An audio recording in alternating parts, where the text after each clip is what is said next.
Deception has two different definitions.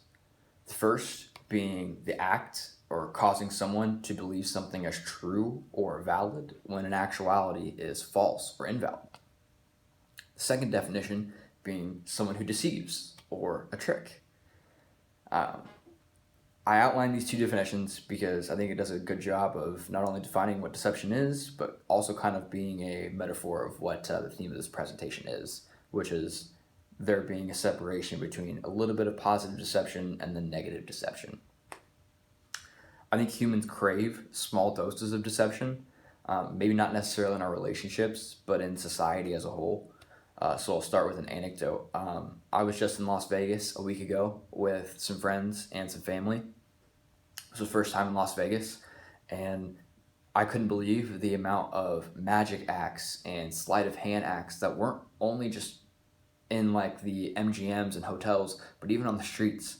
And I just think that that is kind of one of the few forms of positive deception that we enjoy that doesn't really affect us in a negative way. So my name is Nathaniel Simpson, and today we're going to be talking about deception in our relationships. So by a show of hands, how many people have a significant other or in a relationship? Very good.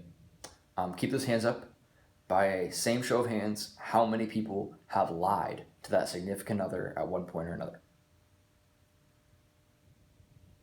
It's about what I thought I would see. So according to Tim Cole, who is a professor at DePaul University and conducted a study on relationships and deception in those relationships, found that 92% of individuals have lied to their significant other at one point or another. Deception in relationships, in my opinion, can start from things like white lies and work their way up to detrimental deception in relationships. Things that'll harm those relationships for years and years and years. Little things like, you're the best, those jeans look good, I love you.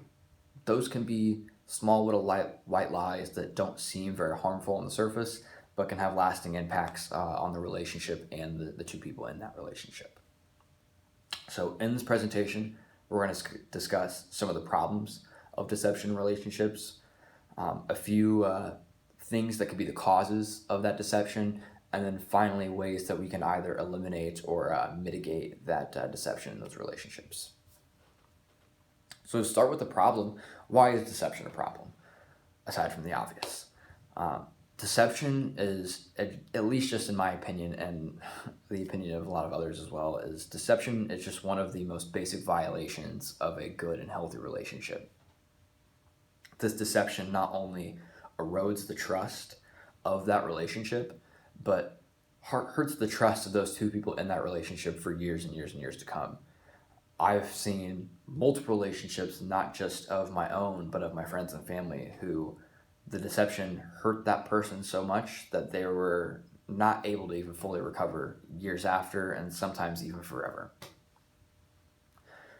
I also think that this is just a major problem to me personally. It's just because we're talking about a significant other, and as we discussed in assignments earlier, is a boyfriend is one of my favorite roles and hats to fill, and to have someone be able to deceive a person that they hold so close to them, what's the capability of them doing that to other people that aren't as close to them? So I just think that not only is the mindset of the victim of deception at hand here, but the deceptor themselves. I think that a person that, like I said, has the capabilities of deceiving someone they're so close with is capable of anything in terms of deception. So what are some of the causes of this deception? In my personal opinion, I think that parents lying to their kids at an early age is a huge cause of this deception. Or the term that I correlated with this, that I did a lot of my research on, was moral hypocrisy. And those are like parents telling their kids that lying is bad, but in actuality, they lie to their kids all the time. Now, when I talk about the positive and negatives, positive being the small white lies like Santa Claus and the Tooth Fairy that don't seem very detrimental on the surface, have a lasting impact on just the mindset of that child and how they view deception in their relationships going forward. So in a journal by Cargill and Kurtz from Angelo State, they discovered an extreme correlation by the number of lies told by parents and the satisfaction of that relationship from the perspective of the child. So they interviewed a lot of college students, and they found that the higher number of lies the parents told, the less satisfactory those kids viewed the relationship with their parents. Now, they also talked about how those kids would actually use some of those small white lies, and these were in the satisfactory relationships. That some of those kids would use some of those small white lies, even though they acknowledge that the parents used them on them. And this is where we kind of get into that middle ground, or where's the fine line between right and wrong. So Janet Byers from Live Science talks about how this fine line between what is wrong and right, especially with the deception of parents and childs, can fog the child's mindset going forward in a very, very bad way. So white lies are told by parents to get their child to do X, Y, and Z, when in actuality, if they're doing that on multiple different occasions, then the child never fully understands or learns why it's right to do X, Y, and Z, and why it's wrong to do other things. I thought that an episode of How I Met Your Mother did a really good job of kind of explaining this. There's an episode where they're going through Barney's old childhood home, and they're finding all these things where Barney's mom had lied to Barney just to make him feel better, like why the kids didn't show up to his birthday party and why he was cut from the basketball team. Things that you could resonate with because the mom was trying to protect their kid, but you saw in that episode how those things had a lasting impact on Barney and how he viewed his relationships with his parents and his friends, and just how those things even shaped him to who he is. So I thought that did a really good job of kind of portraying that. And then also another cause would just be setting unrealistic relationship standards. So an example of this would be like a guy saying that his girlfriend couldn't hang out with other guy friends, which would then lead to that female lying about where she is just so she can hang out with those friends. So setting those unrealistic standards can definitely be a cause of that. How do we solve this? Although it's a little bit cliche, I think that maintaining good daily communication is very important. And how I practice this with my girlfriend is we talk both about the positives and the negatives of what happened in our day. If you're only talking about the positives, you get a weird perspective of the relationship where you want everything to be perfect, where we get into that reciprocity thing where you don't want to incur debt from your partner. I think it's really important to share the positive and negative simply for that, because I think it just develops a more comfortable relationship with the partner. Outline the do's and don'ts in a relationship. I think this is kind of the underlying theme of what deception is. If a girlfriend says that a boyfriend can't smoke and he ends up smoking anyway and is lying and hiding it from his girlfriend, that's deception. When if they sat down beforehand and let's say they come to agreement where it's just not a good idea to do it, it's very possible that there still is deception, but if the partners really care about each other and the health of that relationship, then most of those things can be avoided in that regard.